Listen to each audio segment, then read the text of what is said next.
বলছো বাবা, ও বাবা সুবহান আল্লাহ পাকের দরবারে এতটা পছন্দ হয়ে গিয়েছে, এতটা কবুল হয়ে গিয়েছে, আল্লাহ রাব্বুল আলামিন বদরের জমিনে যতজন ফেরেশতা পাঠিয়ে দেন, যতজন ফেরেশতা এই শরীফে বলেছেন সুবহানাল্লাযী আসরা বিআবদিহি লাইলাম মিনাল মসজিদুল হারাম ইলাল মসজিদুল আকসা।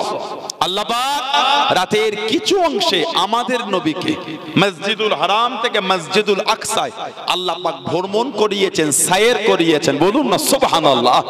ওখান থেকে হয়েছে নবীর উরুজ। উরুজ মানে ঊর্ধ্বগমন, উরুজ থেকে এসেছে মেরাজ, আল্লাহ রাসূলের উপরে ওঠা। প্রথম, দ্বিতীয়, তৃতীয়, চতুর্থ, পঞ্চম, ষষ্ঠ, সপ্তম। একটা জায়গায় জিবরাইল আলাইহিস সালাম দাঁড়িয়ে গেলেন, জায়গাটার নাম ছিল সিদরাতুল মুনতাহা। সিদরাতুল মুনতাহা, সিদরা মানে বড়ই গাছ, মুনতাহা মানে বর্ডার। বড়ই গাছের বর্ডার, এটাকে অতিক্রম করার কারোর ক্ষমতা নাই। আল্লাহর সৃষ্টি কুলের মধ্যে একজন অতিক্রম করেছেন, তিনি হলেন কেবলমাত্র, শুধুমাত্র, একমাত্র উনি আমাদের নবী। জোরে বলেন, জোরে বলুন না সুবহানাল্লাহ। সিদরাতুল মুনতাহা কেবলমাত্র আমাদের নবী অতিক্রম করেছে। আল্লাহর নবীর উরুজ হয়েছে বাইতুল মুকাদ্দাস থেকে। আল্লাহ পাকের এমন কোন নবী নাই যিনি বাইতুল মুকাদ্দাসে নামাজটা পড়েন নাই। সুবহানাল্লাহ বললেন না? বাইতুল মুকাদ্দাসে এরকম কোন জায়গা নাই যেখানে নবীদের কদম পড়ে নাই, বলুন না সুবহানাল্লাহ। এই বাইতুল মুকাদ্দাসের উপর হামলা চালাচ্ছে ইসরায়েলের কাফের জাহান্নামীগুলি, বাচ্চা বাচ্চা শিশুগুলোকে শহীদ করে দিচ্ছে। মৃত্যুর মিছিল, লাশের মিছিল হয়ে যাচ্ছে। 6 মাসের বাচ্চা, 1 বছরের বাচ্চা, কি অন্যায়টা বলেন তো ওদের, যাদের এখনো জ্ঞান হয়নি কোনটা মা আর কোনটা বাপ, যাদের এখনো বুদ্ধি হয়নি, বুদ্ধি হয়নি কোনটা মা আর কোনটা বাপ। দুনিয়ার অন্য কিছু চিনা পরের কথা। মা বাপটাকে যারা এখনো মা মা বলে, বাপ বাপ বলে ডাকতে পারে না, তাদের করে শহীদ করে দিচ্ছে। লাশের কাতারে কাতারে লাশ সারিবদ্ধ হয়ে শুয়ে আছে। আল্লাহ পাক ইসরায়েলের এই হায়নাদারদের হাত থেকে আল্লাহ হেফাজত করে, বলুন আমিন। জোরে বলেন আল্লাহুম্মা আমিন। গত 4 দিন না কদিন যুদ্ধ বন্ধ ছিল। ইসরায়েলের কয়েকটা বাসিন্দাকে এই প্যালেস্তাইনে জিম্মি করেছিল, বন্দি করে রেখেছিল। তাদের করে যখন ছাড়া হচ্ছে, এত আপ্যায়নীরা করেছে, পেপার পত্রিকায়, সোশ্যাল সাইটে এসেছে, এত সুন্দর ব্যবহার। যাবার সময় তারা হাত ছানিয়ে দিতে যাচ্ছে। এত ভদ্রতা, নম্রতা, এত বিনয়ী, আমার রাসূলের আদর্শ এত সুন্দর তারা দেখিয়েছে। আর প্যালেস্তাইনের যাদের করে ইসরায়েলেরা বন্দি করে নিয়ে গিয়ে ইসরায়েলে রেখেছিল, ওদের উপর এত টর্চার করেছে। গতকালকে একটা রিপোর্ট দেখছিলাম, মহিলাগুলির সঙ্গে ধর্ষণ করা হয়েছে। গোটা পৃথিবীর মধ্যে সবথেকে জঘন্য যদি কোনো প্রশাসন ডিপার্টমেন্ট থাকে সেটা হচ্ছে ইসরায়েলের। যে ইসরায়েলের যে কটা সেনার মধ্যে মহিলা আছে, যে কজন মহিলা, 100 জনের মধ্যে 99 জন পতিতালয় কর্মের মধ্যে জড়িত। আমি বলিনি, সমীক্ষা বলছে। গুগলে গিয়ে সার্চ দিয়ে দেখে ইসরায়েলে যে কজন মহিলা, যে কজন প্রশাসন ডিপার্টমেন্টের মধ্যে জব করে, 100 জনের মধ্যে কম বেশি 99 জন তারা পতিতালয়ের কর্মের মধ্যে জড়িয়ে আছে। বলুন আস্তাগফিরুল্লাহ, জোরে বলেন নাউযুবিল্লাহ। এই জঘন্য মেন্টালিটির মানুষের কাছ থেকে এর থেকে ভালো কিছু আশা করা যায় না। তারা যে আচরণটা করেছে, এর থেকে ভালো কিছু আশা করা যায় না। কথা ঠিক না ভুল বলছি? যারা নিজের ইজ্জত বোঝে না। আল্লাহর রাসূল বলেছে, তোমরা আমাকে 2টো জিনিসের জিম্মা দাও, আমি রাসূল তোমাদের জান্নাতের গ্যারান্টি দিচ্ছি। জোরে বলুন, 2টো। 1 নম্বর জবান, 2 নম্বর 2 পায়ের মাঝখানে লজ্জা স্থান। তোমরা যদি আমাকে এই 2টো জিনিসের জিম্মা দাও, আমি রাসূল তোমাদের জান্নাতের জিম্মাদার। তার মানে জবান দিয়ে সব, হারাম খাওয়া জবানে, মিথ্যা বলাও জবানে। একটা মানুষ হারাম ওই মুখ দিয়েই খাবে, মিথ্যা জবান দিয়েই বলবে। আর মানুষ সব থেকে জঘন্য কর্মের মধ্যে জড়িত হয় লজ্জা স্থান দ্বারা। বলুন আস্তাগফিরুল্লাহ। আল্লাহ পাক আমাদের করে হেফাজত করে, বলুন আমিন। আল্লাহ পাক এই ইসরায়েলে যারা জুলুম করছে আল্লাহ ওদের জালজালা দিয়ে ধ্বংস করে দেন, বলুন আমিন। জোরে বলেন আল্লাহুম্মা আমিন। তারপরও মাঝে মাঝে দুঃখ লেগে যায়, সোশ্যাল সাইটে দেখা যায় কিছু কিছু টুপি পরে মুখে দাড়ি রেখে ইসরায়েলের গুণগান গাইতে ব্যস্ত হয়ে আছে। দেখেছেন আপনারা? মাথায় টুপি, মুখে দাড়ি, ওরা লাইভে এসে সোশ্যাল সাইটে এসে ইসরায়েলের গুণগান গাইছে। সালাউদ্দিন আইয়ুবী রাহমাতুল্লাহর কথা মনে পড়ে যাচ্ছে। হযরতে সালাউদ্দিন আইয়ুবী কিছু মুনাফিক আলেমকে হুজুর হত্যা করেছিলেন। তার কারণ ছিল ওরা ইহুদিদের সাথে জোট দিয়ে মুসলমানদের ক্ষতি করছিল। আজকে সালাউদ্দিন আইয়ুবী যদি থাকতেন এদের ওই অবস্থা হতো। সোশ্যাল সাইটে ইসরায়েলের গুণগান গাইছে। বাইতুল মুকাদ্দাসে এরকম কোন জায়গা নাই যেখানে নবীরা নামাজ পড়ে না। সিয়াসিয়াতের ২য় নম্বর কিতাব আল্লাহর রাসূল বলেছে, মুসলিম শরীফে এসেছে, ফাহানাতিস সালাতু ফাআমামতুকুম, ফাহানাতিস সালাতু ফাআমামতুকুম। নবী বলে তখন নামাজের সময় হলো, আল্লাহর রাসূল বলেছে আমি নবী ইমামতি করে জামাতে নামাজ পড়িয়েছি। জোরে বলুন না সুবহানাল্লাহ। আরেকটা বর্ণনা আছে মুসনাদে আহমদ ইবনে হাম্বল, মুসনাদে আহমদ ইবনে হাম্বল, 4 ইমামের এক ইমাম ইমামে আহমদ ইবনে হাম্বল কিতাব লিখেছে, জানাকে আল্লাহ পাক 10 লক্ষ খালি হাদিসের হাফেজ করেছে। জোরে বলা গেল না? ইমামে আহমদ ইবনে হাম্বল 10 লক্ষ হাদিসের হাফেজ। উনি মাঝে মাঝে গিয়ে বসতেন হযরতে বিশর আল হাফি রাহমাতুল্লাহর কাছে। হযরতে বিশর যার প্রথম জীবনটা অতিক্রম হয়েছে মদের আড্ডা, নোংরা জায়গায়, রাস্তা থেকে একটা কিতাব আছে কাশফুল মাহজুব বলে, হযরতে দাতা আলী হুজবিরি রাহমাতুল্লাহ কিতাব লিখেছেন কাশফুল মাহজুব। রাস্তাতে ফিরে রাস্তায় কাগজের একটা চিরকুটি পেলেন, হুজুর উঠালেন, কাগজটা খুলে দেখছে লেখা আছে বিসমিল্লাহির রহমানির রহিম।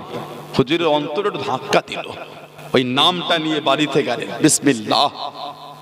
আল্লাহর এই গুণবাচক আল্লাহর নাম এবং আল্লাহ পাকের সানা, আল্লাহর প্রশংসা, যিনি রহমানুর রহিম, তানার গুণগান লেখা কাগজ বাড়িতে নিয়ে গেলেন। বাড়ির সম্পত্তি ছিল মাত্র 5 দিরহাম। 1 দিরহাম রেখে 4 দিরহাম বার করে উনি বাজারে গেলেন, একটু রেশমি কাপড় কিনলেন, কস্তুরি কিনেছে আর গোলাপ পানি কিনেছে। বাড়িতে এসে আল্লাহ পাকের নামটাকে গোলাপ পানিতে ভালো করে ধুয়ে রেশমি কাপড় জড়িয়ে কস্তুরি মাকে সম্মান করে তুলে রেখেছেন। জোরে বলুন না সুবহানাল্লাহ। আল্লাহর তরফ থেকে রাতে ইলহাম হচ্ছে, বিশাল তুমি আমার নামকে সম্মান করেছো, আমি আল্লাহ তো খুশি হয়েছি, তোমার জীবনের গুনাহগুলিকে সব মাফ করে দিলাম। তুমি আমার নামকে খুশবুদার করেছো, আমি আল্লাহ তোমার নামটাও খুশবুদার করে দিলাম। জোরে বলুন না। হযরত ইমাম আহমদ ইবনে হাম্বল চলে যেতেন, ও জনগণ, ও আমার মুরব্বি বাপ জানালাম আল্লাহর ওলি হযরত বিশর গাফি রাহমাতুল্লাহ আলাইহি দরবারে গিয়ে বসে যেতেন, বৈঠকে গিয়ে বসে যেতেন। সবার সময় আলেম ওলামা, সবার সময় মুফতি মুহাদ্দিসেরা হুজুরের কাছে চলে যেতেন। আল্লাহ পাকের ওলি ও হযরত আহমদ ইবনে হাম্বল এত বড় আলেম হয়ে গেলেন, এত বড় মুহাদ্দিস, এত বড় মুফাসসির, এত বড় ফাকিহ, আপনি কেন ইনার কাছে বসে গেলেন? আপনি কেন ইনার দরবারে বসে গেলেন? ইনি তো আপনার কাছে গিয়ে বসবে, ইনি তো আপনার দরবারে গিয়ে বসবে। আল্লাহর ওলি হযরত আহমদ ইবনে হাম্বল রাহমাতুল্লাহ জানিয়েছিলেন, ও সময় সময় আলেম উলামা গণেরাম, আমি আহমদ ইবনে হাম্বল জাহির ইলম শিখেছি, এখনো আল্লাহ পাককে অর্জন করতে পারিলাম, এখনো আল্লাহ পাককে অর্জন করতে পারিলাম। হযরত বিশর আল্লাহ পাককে পেয়ে গিয়েছে, আল্লাহকে অর্জন করে নিয়েছে, কোন রাস্তায় হেঁটে আল্লাহকে খুশি করেছেন, আল্লাহকে পেয়ে গিয়েছেন। আমি আহমদ ইবনে হাম্বল ওই রাস্তাটা শিখবো বলে আল্লাহর ওলি হযরত বিশরের কাছে বসে গিয়েছি। জোরে বলুন সুবহান, আর একটু জোরে বলুন সুবহান। জাহির ইলম শিখেছে, আল্লাহ পাককে অর্জন করতে পারেনি। হুজুর আল্লাহ অর্জন করেছেন, কি রাস্তায় হেঁটে অর্জন করতে, ওই রাস্তা শিখতে এসেছি। জোরে বললেন না সুবহানাল্লাহ। হযরতে বিশর আল হাফি রাহমাতুল্লাহ জুমার নামাজটা পড়ে মসজিদ থেকে তাড়াতাড়ি বার হয়ে গেলেন। একজন মানুষ দেখছেন এত বড় ওলি, বাকি নামাজগুলি কে পড়বে? আরো তো নামাজ আছে, বাদাল জুমা আছে, আরো তো নামাজ, দেখি যাই কোথা। বার হয়ে কিছুটা গিয়ে কাবাবের দোকান থেকে কাবাব কিনেছে। উনি বলছে, ও নামাজ পড়তে পড়তে মানে কাবাব খাবার শখ হয়েছে। নামাজ পড়তে পড়তে মানে কাবাব খাবার শখ হয়েছে, আর ধৈর্য রইল না, সব নামাজ শেষ না করে কাবাব খেতে বার হয়েছে। দেখি যাই কাবাব কিনে আবার কিছুটা আগে গিয়ে দোকান থেকে নরম একটু রুটিও কিনেছে, ও রুটিও খাবে। যাই দেখি কোথা, পিছনে পিছনে যায়, কিছুটা গিয়ে একটু জঙ্গল, ওর মধ্যে ঢুকে গেলে। ও লোকালয়ে খাবে না, লুকিয়ে খাবে। হুজুরের পিছনে গিয়ে দেখছে জঙ্গলের মধ্যে একটা ভাঙা ভগ্ন অবস্থায় বাড়ি, দরজা খুলে ভিতরে চলে গেলেন। ওই মানুষটাকে উকি মেরে দেখছেন একজন জয়ীফ কমজোর মানুষ শুয়ে আছেন। হুজুর গিয়ে ওনাকে উঠালেন, বলুন না সুবহানাল্লাহ। ওই নরম রুটি ছিঁড়ে কাবাব দিয়ে টুকটুক করে খাওয়ার চাল, বলছে, বাবা শুক্রবার আসতে আমার একটু দেরি হয়ে যায়, জুমার দিন একটু আসতে দেরি হয়, কিছু মনে করে? জয়ীফ জবাব দিচ্ছেন, বিশাল 14টা বছর প্রতিদিন আমাকে এইভাবে এসে খাইয়ে যাচ্ছ, আর কদিন আমার খেদমত করবে? 14 বছর আমাকে এইভাবে খাওয়াচ্ছ।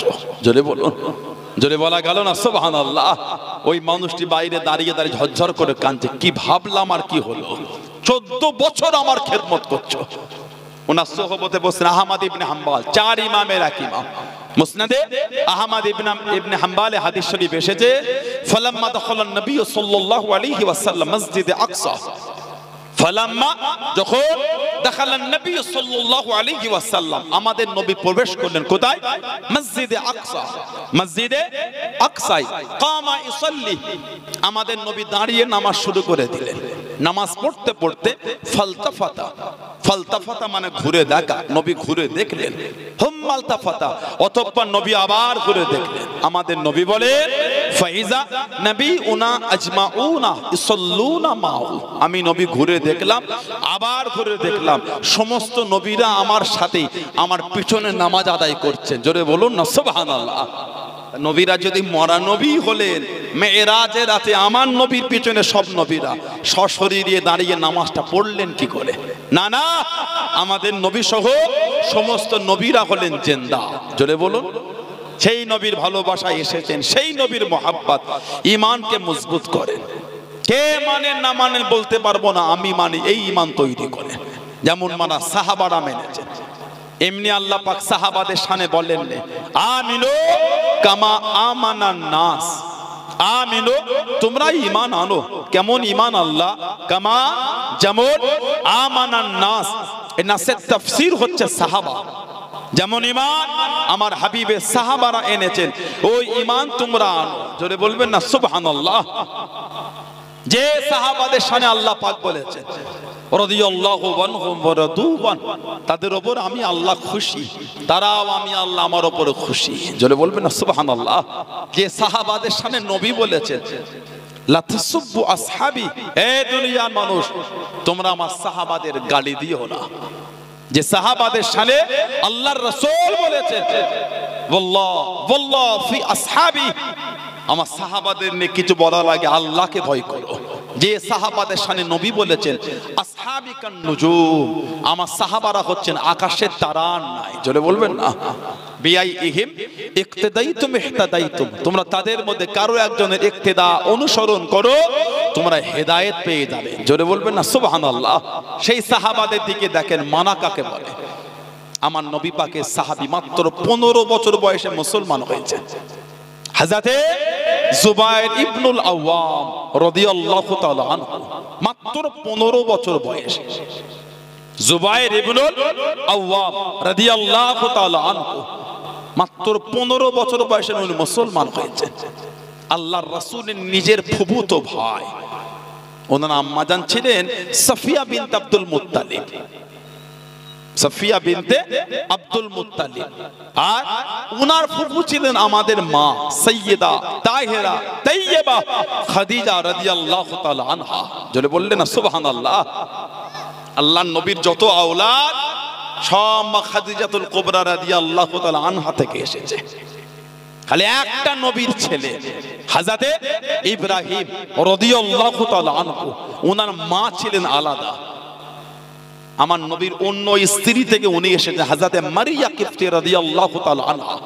বাকি আমার নবীর যত আওলাদ সব হযরতে খাদিজা রাদিয়াল্লাহু তাআলা আনহা, জানাকে স্বয়ং আল্লাহ পাক তিনি নিজে সালাম পাঠিয়েছেন। জোরে বললেন না, আর একটু জোরে বলা গেল না।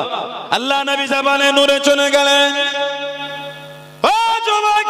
আল্লাহ নবী জাবালে নূরে উঠে গেলেন। যে পাহাড়ের চূড়ায় হলো ঘেরা গোয়াম, যে পাহাড়ের চূড়ায় হলো ঘেরা গোয়াম, যে পাহাড়ের মাথা দেন প্রথম কোরআন শরীফ নাজির হয়ে গেল। ইকরা বিসমি রাব্বিকাল্লাযী খালাক। ও যুবকেরা, আল্লাহ নবী জাবালে নূরে চলে গেলেন। আল্লাহ নবী জাবালে নূরে উঠে গেলেন। আম্মা জান হযরতে খাদিজাতুল কুবরা রাদিয়াল্লাহু তাআলা আনহা কষ্ট করে বুক টেনে পাথর ধরে ঝুলে আম্মা জান আল্লাহ নবীকে খাদ্যখানা পৌঁছে দিলেন, খাবার খানা আগিয়ে দিলেন। ও যুবকেরা, আল্লাহ পাকের দরবারে এতটা পছন্দ হয়ে গেল, এতটা কবুল হয়ে গেল। আল্লাহ পাক জানিয়ে দিলেন ও হযরতে জিবরাইল, আমার হাবিবকে গিয়ে বলে দেন, আমার হাবিবকে গিয়ে জানিয়ে দেন, আমি আল্লাহ হাবিবের স্ত্রী খাদিজাকে আমি আল্লাহ পাক সালাম খানা দিয়ে দিলাম। জোরে বলুন সুবহান, আর একটু জোরে বলুন সুবহান।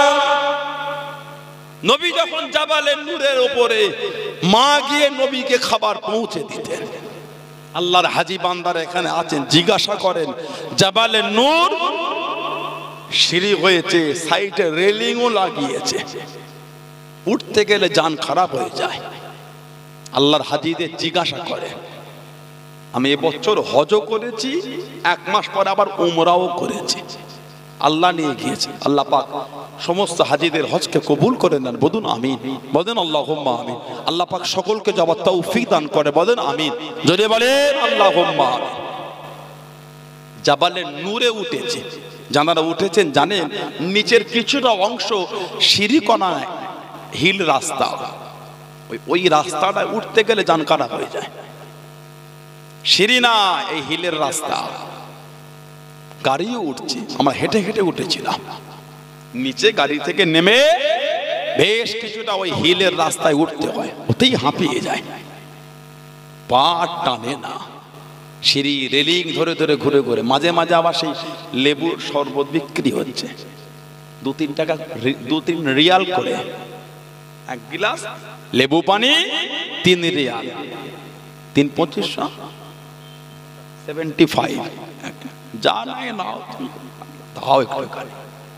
ওখানে আর নিয়ত করলে হবে না 75, ভাবতে হবে 3 টাকাই খাচ্ছি আমি। মনটা নরম করে নিতে হবে, মন নরম করে নিতে হবে, যেখানে যেরকম সেখানে তাই চলতে হবে। যদি ভাবে 3 ইন্টু 25 75 দরকার নেই খাওয়া, একটু হাঁটি আর একটু, আর হলো না। ভাবতে হবে 3 টাকা দিয়েই খাচ্ছি আমি, তাহলে সহজে খাওয়া যাবে। যদি ভেবেছেন 75, আর হলো না। আজওয়া খেজুর কিনতে গেলেন, কত দাম? কত? 55 রিয়াল, 60 রিয়াল কিলো। ভাবতে 55 টাকাতেই কিনছি, যদি হিসাব করেছেন খবর আছে। একটা জুব্বা কত দাম? বলে 60 রিয়াল। যদি হিসাব করেছেন একটা সুতোর টুপি কিনবে, বলে 10 রিয়াল। হিসাব করা যাবে না, কেনার নিয়ত হলে কিনে দাও, অত ক্যালকুলেশন করতে গেলে আর হলো না। ওই চূড়ায় উঠতে গেলে জান খারাপ হয়। মা তখন রাস্তাও ছিল না, সিঁড়িও ছিল না, আর রেলিং লাগানোও ছিল না। মা ওই তখন 1500 বছর আগে আল্লাহ নবীর জন্য কষ্ট করে পাথর ধরে ধরে উঠেছে। আল্লাহ পাকের দরবারে এত পছন্দ হয়েছে, আল্লাহ পাক বলে জিবরাইল আমার হাবিবকে বলো আমি আল্লাহ আমার হাবিবের স্ত্রী খাদিজাকে আমি আল্লাহ সালাম দিলাম। জোরে বলুন না সুবহানাল্লাহ। হযরতে জুবাইর ইবনুল আওয়াম রাদিয়াল্লাহু তাআলা নিজের ফুফু ছিলেন আমাদের মা, মাত্র 15 বছর বয়সে উনি মুসলমান হয়েছে। আমাদের নবী বলতেন, জুবাইর তোমার ভঙ্গিমায়, তোমার ভঙ্গিমায়, তোমার ভঙ্গিমায় আল্লাহ পাকের ফেরেশতারা নাজিল হয়েছে। জোরে বলুন, জোরে বলা গেল না? আল্লাহ নবী যুদ্ধের ময়দানে চলে গেলেন।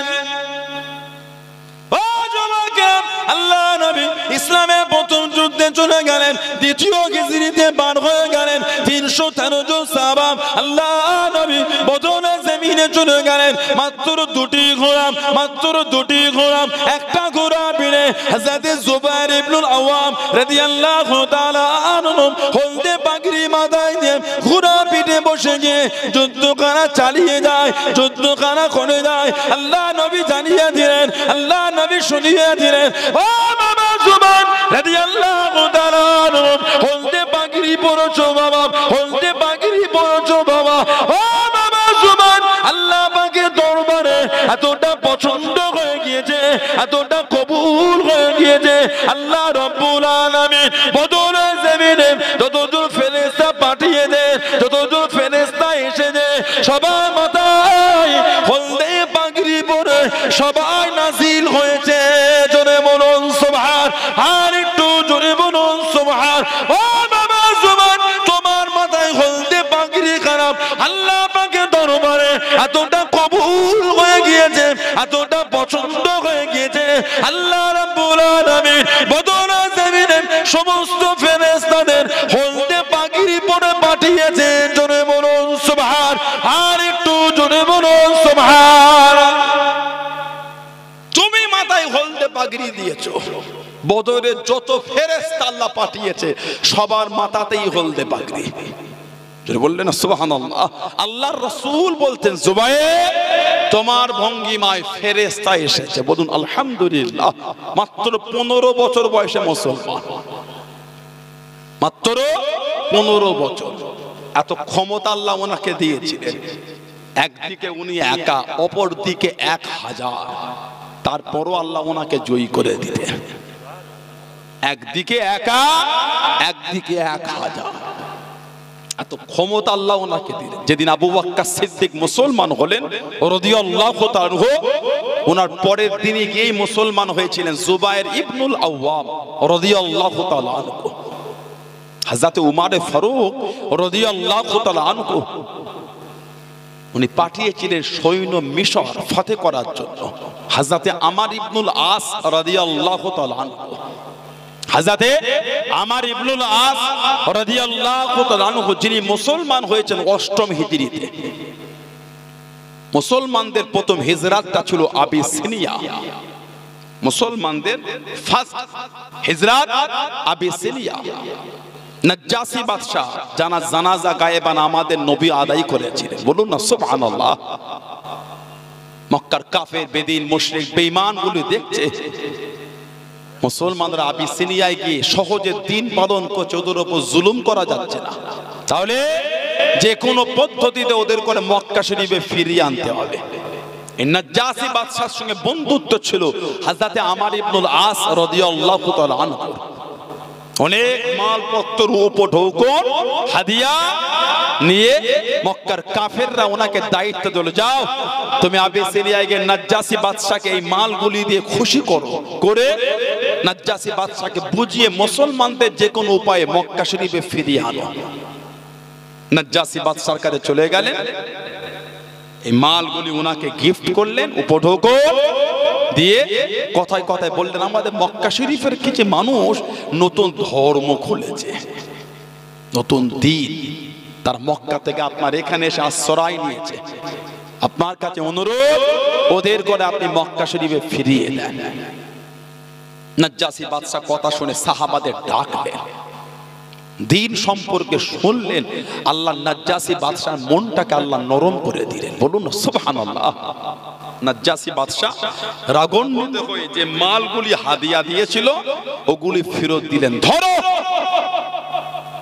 আস্তে আরটা আমার দিকে ঘুরিয়ে দেন তো, এই সাউন্ডটা ভালো না, আমার দিকে দেন, আরো ঘুরিয়ে দেন, আরো ঘুরা দেন, আরেকজন ডাকেন না। এই সাউন্ডটা ঠিক ভালো মিষ্টি, একবার সুন্দর সাউন্ড হবে মিষ্টি। প্রেসার দিতে হচ্ছে, ঘেমে যাচ্ছে। কেন প্রেসার চলছে? এই তো উঠলো হুজুরটা, এখনই প্রেসার হয়ে গেল। এখনো তো অজ হলো না মন খুলে। দাও ভালো করে দাও, বছরে একবার আসি আমরা, কি করে অজ হবে এরকম করলে তুমি? নাজ্জাসী বাদশাহ সাহাবাদের সম্পর্কে শুনলেন, আল্লাহ মনটা নরম করে দিলেন, বললেন না সুবহানাল্লাহ। নাজ্জাসী বাদশাহ এই মালগুলিকে ফেরত দিয়ে দিলেন। ধরো তোমার মাল, আস্তে, তোমার মাল নেব না, আস্তে, তোমার মাল নেব না, এই ধরো। তুমি আমার বন্ধু বলে তোমাকে কিছু বললাম না, তবে দ্বিতীয়বার এদের বিরুদ্ধে আর বলতে এসো না। আর আমি অবাক হয়ে যাই, তোমার মতন একজন শিক্ষিত, তারপরও তুমি হযরত মুহাম্মদ সাল্লাল্লাহু আলাইহি ওয়াসাল্লামের সান্নিধ্যে নিলে না। এই কথাটা ওনার অন্তরে গেঁথে গেল। অষ্টম হিজরিতে মক্কা শরীফ থেকে ছিটকে বার হয়ে গেলেন মুসলমান হবে বলে। জোরে বললেন না সুবহানাল্লাহ। রাস্তায় গিয়ে মোলাকাত হয়ে গেল হযরত খালিদ বিন ওয়ালিদ আর হযরত উসমান ইবনে তালহা রাদিয়াল্লাহু তাআলা আনহুমা। হযরত খালিদ বিন ওয়ালিদ 150 বেশি যুদ্ধে সেনাপতির দায়িত্ব পালন করেছেন, 150 বেশি। একটা তো উনি হারেন নাই, প্রত্যেকটা আল্লাহ ওনাকে জয়ী করেছেন। জোরে বলুন না সুবহানাল্লাহ। ইন্তেকালের আগে বিছানায় শুয়ে শুয়ে কাঁদছেন আর বিবিকে বলছে, দেখো তো শরীরের মধ্যে এমন কোন জায়গা আছে কি যেখানে তলোয়ারের দাগ, তলোয়ারের আঘাত আর তীরের দাগ হতে বাকি আছে। বিবি গোটা শরীর ঘেটে ঘেটে ঘেটে ঘেটে দেখে দেখে বললেন, শরীরে এমন কোন জায়গা নাই যেখানে তলোয়ারের আঘাত আর তীরের দাগ হতে বাকি আছে। ঝরঝর করে কাঁদছেন, গোটা শরীরটা তলোয়ার আর তীরের দাগ, তারপরও শহীদ হলাম না। বিবি বলছে, কেন মন খারাপ করে? আল্লাহ যে আপনাকে সাইফুল্লাহ করেছে, আল্লাহ তলোয়ার। জোরে বলুন, জোরে বলা গেল না? আল্লাহ নবী সামনে চলে গেলেন, আল্লাহ নবীর কাছে দেখি দাঁড়িয়ে গেলেন, আল্লাহ নবীর সামনে চলে গেলেন। আসসালামু আলাইকুম ইয়া রাসূলুল্লাহ, আল্লাহ নবী সালামে জবাব খানা দিলেন, আল্লাহ নবী উত্তর খানা দিলেন, ইয়া রাসূলুল্লাহ হাবিবাল্লাহ, ইয়া রাসূলুল্লাহ হাবিবাল্লাহ। আল্লাহ পাকের নবী হুজুর বিয়াদি মাফ করুন, গুস্তাখিটা ক্ষমা করুন, আপনি আমার জন্য দোয়া করেন, আপনি আমার জন্য দোয়া করেন, আমি যেন শহীদ হয়ে যাই, আমি যেন শহীদ হয়ে যাই। আল্লাহ নবী জানিয়ে দিলেন, আল্লাহ নবী শুনিয়ে দিলেন, ও বাবা খালিদ বিন ওয়ালিদ রাদিয়াল্লাহু তাআলা আনহু, তুমি শহীদ হবে না বাবা, তুমি শহীদ হবে না বাবা। ইয়া রাসূলুল্লাহ হাবিবাল্লাহ, অমুক সাহাবীকে জানিয়ে দিলেন তুমি শহীদ হবে, অমুক সাহাবীকে জানিয়ে দিলেন বাবা তুমি শহীদ হবে, অমুক সাহাবীকে জানিয়ে দিলেন বাবা তুমি শহীদ হবে। ইয়া রাসূলুল্লাহ হাবিবাল্লাহ, আল্লাহ পাকের নবী, হুজুর আমি কেন শহীদ হব না, আমি কেন শহীদ হব না? আল্লাহ নবী জানিয়ে দিলেন, আল্লাহ নবী শুনিয়ে দিলেন, ও বাবা খালিদ বিন ওয়ালিদ রাদিয়াল্লাহু তাআলা আনহু, তুমি হলেন আল্লাহ পাকের তলোয়ার, তোমাকে আল্লাহ পাক সাইফুল্লাহ করেছে, তুমি হলে আল্লাহ তলোয়ার, আল্লাহ পাকের তলোয়ার। দুনিয়া কারোর কাছে হারবে না, দুনিয়া কারোর কাছে নত হবে না। ও বাবা খালিদ বিন ওয়ালিদ, তুমি হলে আল্লাহ পাকের তলোয়ার। জোরে বলুন সুবহান, আর একটু জোরে বলুন সুবহান।